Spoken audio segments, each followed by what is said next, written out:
Welcome to Mysteries of Life, where noted author, psychotherapist, and midwife to the soul, Judith Barr, explores the human condition. And now, here's Judith.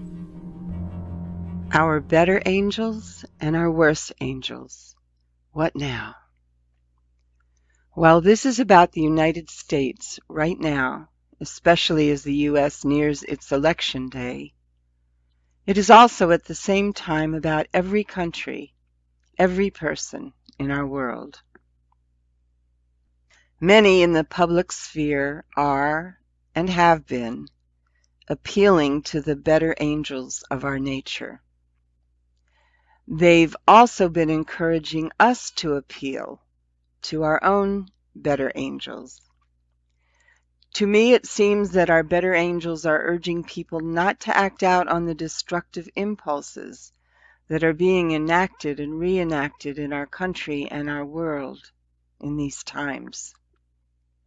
There are destructive impulses within every one of us. Some know about them, some don't. Some don't want to know about them. They bury them deep within. Some don't want to consider them destructive, but rather want to justify them. Some don't want it to be known that they have these destructive currents. They create nice and civilized masks to hide the destructiveness from themselves and others. This is at the heart of our looking at our better angels and our worse angels. There are those of us who act upon our better angels' nature, but that doesn't mean we don't also have our own worse angels. Often we keep them a secret, even from ourselves. In recent years, more than for a long time before, and more publicly too, leadership has given permission to the rest of us to act out the destructive angels part of us. It has given permission outright through its words and its actions. It has normalized this behavior, made it seem okay, and fed it from its own worse angels.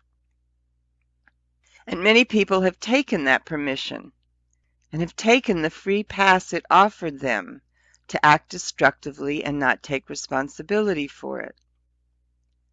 And so the hidden worse angels have been invited, encouraged, and helped out of hiding, out into our current world. This hurts everyone. It also hurts everyone that there's no public discussion at all, that I've heard, teaching people that we can and need to do much more than standing back helpless in the face of the worse angels, than putting our masks back on to hide our worse angels, than burying our worse angels again to keep them under control, than getting others to bury their worse angels again to keep them and their destructiveness under control. To my knowledge, there has been no public teaching that it is possible to heal and transform our worse angels. Our worse angels come from the ancient trauma we have experienced. They are our response to that trauma. They are our defenses against the pain of that trauma. They are our coping mechanisms to try to live with the consequences of that trauma. I'm not making them okay. I still hold our worse angels accountable. I still hold us accountable for our worse angels. I'm just saying that at the root of our beings, our worse angels arise from our early trauma. This doesn't mean despondence and despair. This means hope. This is the hope. We can heal our worse angels. We can heal them to the root by healing from our own trauma, by actually doing the deep inner healing therapy. This is empowering. This is hopeful. It is possible to create healing and transformation. We don't have to keep holding our worse angels at bay. We don't have to keep acting them out. There is real healing that can be done. I do this with the people with whom I work every day. I know this from my experience, that this real healing can be done. The election is Tuesday.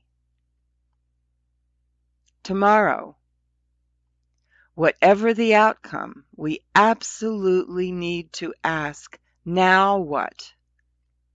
Because whatever the election brings, we absolutely need to heal our worst angels to their roots, the roots that are in the ground of our traumas from long, long ago. Not healing them is what got us here today. Healing them is what will help us de-escalate the destructiveness and trauma, and at long last heal the trauma that created them.